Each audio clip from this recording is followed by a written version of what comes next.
Dr. Jeff Spencer here, the Champion Maker, and I want to spend just a couple of minutes on something of really high significance, so listen up. Goal setting, like target thing, is not goal achievement. I think we have this idea that sometimes that once we establish the goal, then somehow everything just automatically backfills.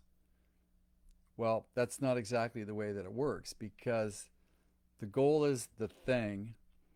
It's the castle on the mountain. It's the image that we have that's not yet realized. And it can't like just self manifest itself. That's a process of action that leads to its creation that people can see that has tangible evidence that it's real. A lot of people mistake goal setting for goal achievement. And one of the things that we talked about previously, we talked about the champion's golden rule, which is do the homework and the test is easy. Like two parts. Do the homework, like the prep side of it, and then there's the test, which is actually doing the doing that determines the tangible outcome that provides the evidence that what the goal that we set was is now manifest. And that's kind of the only place where it really counts, actually, because that's where it impacts us and that's where it impacts others. I was asked by an athlete once, her name was Natalie Cook from Australia, and she said, Jeff, I've been on 4 Australian Olympic teams. I won a gold medal in my home country, Sydney, and I had this idea that I'd like to be the first and one and only first person in Australia, athlete, to be on 5 Australian Olympic teams. What do you think about that? And so what did she do? Well, she declared a goal. Great. Can that just self manifest? Well, no, there's got to be a process behind it. And I said to her that, yeah, number one, I'd love to help you because this is amazing. And being an Olympian myself, I would love nothing more than to have you be the first ever because there's only one first of ever in any category. And I said, you're certainly prepared now. You certainly understand the goal, right goal, yes. You understand why you're doing this. You understand the impact of this once it's been achieved. You've got the mindset to do it, of course, and you have the resources to make this happen. The best thing that I could do to support you is help you on the second half of the Champions Golden Rule. Do the homework is the first part, and the test is easy is the second one. That's the action steps to get there. And I said, this is what's got to happen here, is that now that you're going from preparation to active goal pursuit, the first thing that needs to happen here is you need to make sure that you start this correctly and you don't stumble out of the gate so that people trust what you say and they take your aspirations seriously here. So I'm going to suggest the first kind of starting thing to do in the active pursuit of your goal is that you do a press conference and you make a public declaration about your intentions of being the first athlete in Australia to be on 5 Olympic teams.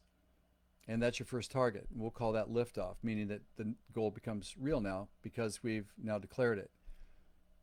I said the second thing that to be mindful of is that once you've declared it, then there's going to be this massive celebration that everybody's going to want to support you and jump in for all the right reasons, and I'm one of them.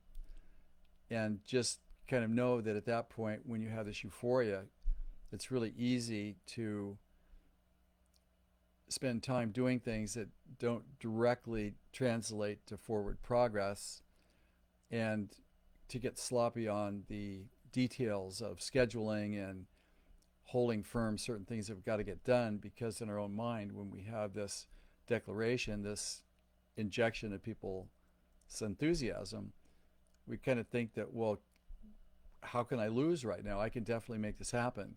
Well, that's not exactly it. We have just got this thing started and we got to finish the job here. So let's make sure that we have a little reality check here and don't get ahead of ourselves to conserve our energy to be able to start the process moving forward with the true north heading. And I said, once you make that reality adjustment and you've had that initial liftoff, your brain's going to think, okay, cool. Now I've gone through two things here that have been corrections. That means that now I have the true north. I'm going to actually be able to get to where I want to go.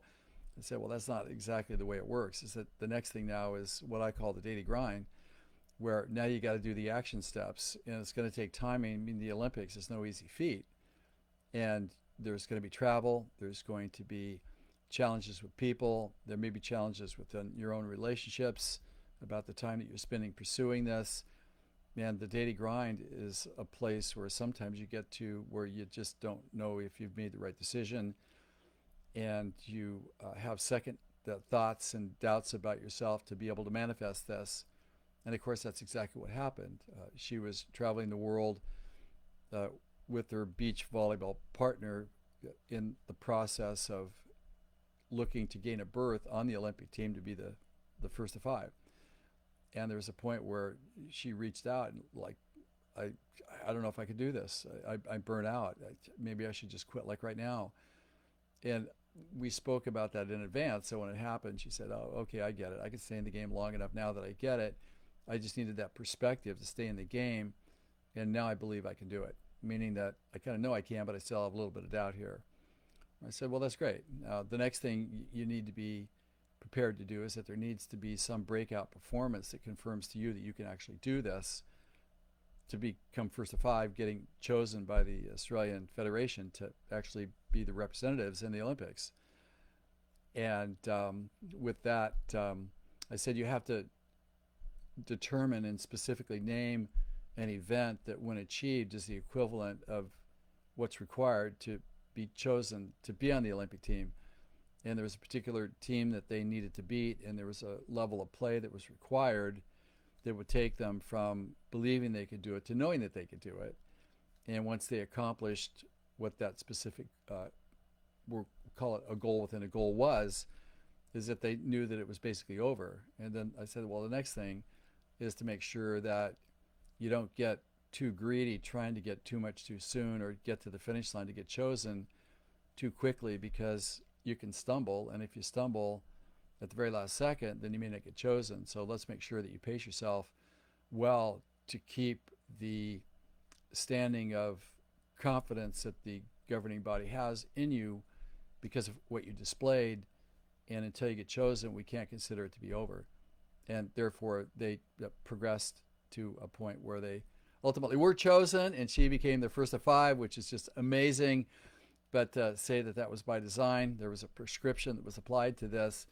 But the point I want to share with you here is that there are kind of 5 different things in the active pursuit of this. Number 1, let's make sure that we get started correctly. Let's not trip out of the gate. Number 2, let's make sure that when we have initial success, we don't believe that that's a guarantee that we're going to succeed. We have to hang on to our resources, and we need to be appropriate with maintaining our schedules and being vigilant. Number 3 is just kind of expect the daily grind, because in any aspirational goal, there's always going to be that. And don't mistake that as you can't do it. That's where you're building your critical mass to perform at the level that you need to achieve your goal. And then once that happens, you know you can do it. Then just set a target for yourself that's not the goal, but it's an equivalent of it, that when you achieve it, it demonstrates to you and team that you actually can achieve the goal. And once you know you can do it, then don't try to rush too fast to the finish line, because if you trip before the finish line, don't cross the finish line, then you don't win. So let's make sure we pace ourselves in an appropriate way to finish the job correctly the first time. And that's how the champions do it. So I hope you learned something today about goal setting does not guarantee goal achievement. And there are kind of 2 parts to this. There's the preparation side that we previously spoken about, and now there's the execution side, where you're actually performing in real time the action steps that need to take you from concept to goal achieved. And that's how you're going to win your gold medal. Uncle Jeff saying thanks again for joining this video here, and check back often. And remember, there's always room at the top for the best. And until our next conversation, onward and upward. We'll see you next time.